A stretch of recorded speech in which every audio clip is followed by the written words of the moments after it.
Hello and welcome to Acoustic Review.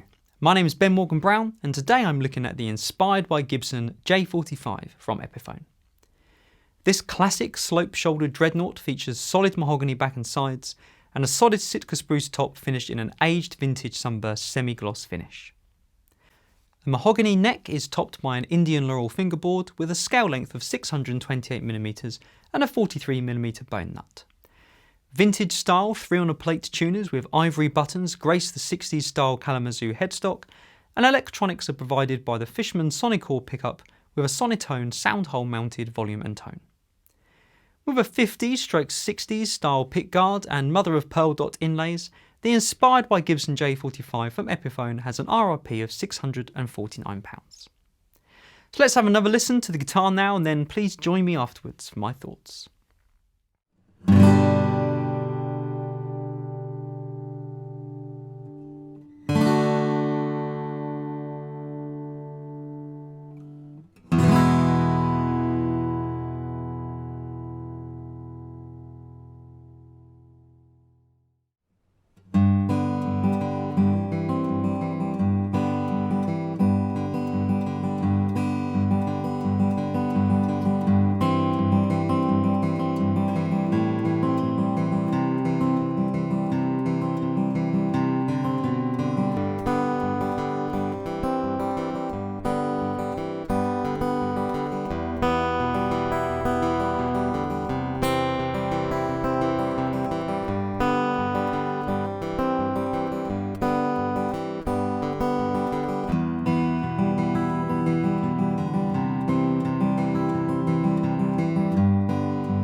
There's something so iconic about a sunburst slope-shouldered dreadnought that I can't help getting a warm fuzzy feeling when taking this guitar from the box.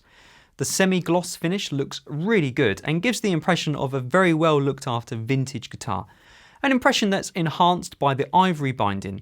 It's a real classic looking guitar, and even though I'm more used to the smaller style, the larger pickguard looks cool as well, although it is very thick.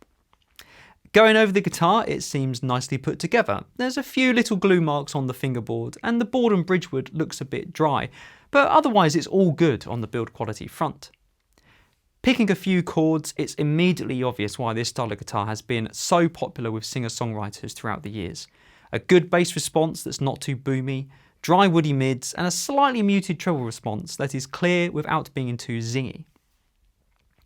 The guitar does respond better to stronger playing than more delicate picking, although I found finger picking with a thumb pick and nails provided plenty of volume if I dug in a little bit.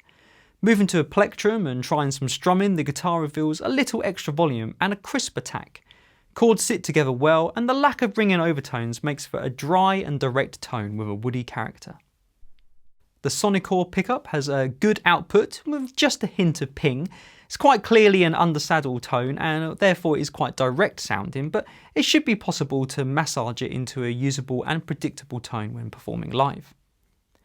In terms of playability, this C-shaped neck won't surprise any players. There's a hint of shoulder and the back of the neck feels a little flat, so I'd maybe describe it as a D shape rather than a true C, but in practical terms it's a pretty standard modern depth and it doesn't increase much in size as you move up the fretboard, so I think most players would feel comfortable with it. The action is an agreeable 2mm on the treble side and 2.5mm on the bass side, and the slightly shorter scale length means the strings feel looser under the fingertips. There are a few frets that feel a little bit scratchy, which is a shame as otherwise the guitar is very playable indeed. £649 for an all-solid guitar with a pickup seems about fair to me given the current market prices for similar models from other brands. The J-45 has always had a reputation as a working guitar, and I think this version from Epiphone, as part of the Inspired by Gibson range, fits this description really well. It's well made, it has a classic tone that we can all recognise and that will work in a variety of styles and situations. It's got a usable pickup included, it certainly looks the part, and it's reasonably priced. And if that doesn't tick a lot of boxes for your average working musician, well, I don't know what does.